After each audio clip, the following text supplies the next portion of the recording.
Well, I think you have two extraordinarily strong historic personalities in Pope Francis and in President Trump. They had a very, very good meeting when President Trump visited. I know that the Vatican would like to have a good relationship. Sometimes they're going to have deep disagreements. This is one of those times. On issues that Callista's working on, like human trafficking, helping defend Christians in the Middle East, working on refugee camps.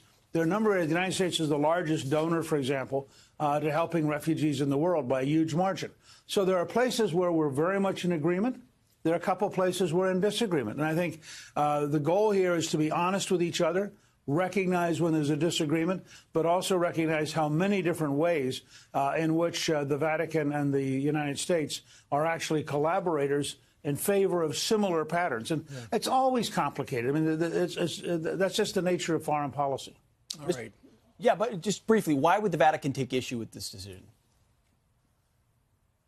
Well, I think, look, the Pope believes deeply that keeping Jerusalem separate from politics as the center of, obviously, Judaism, the center of Christianity, the third most important city in Islam, that is a better strategy. The president, looking at the right of Israel to name its own capital, disagrees with that. This is an honest, legitimate disagreement. These things are going to happen on occasion.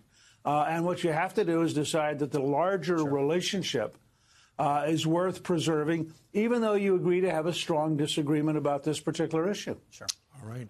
Newt Gingrich, former Speaker of the House, we thank you very much for joining us from the Washington, D.C. area. Thank you.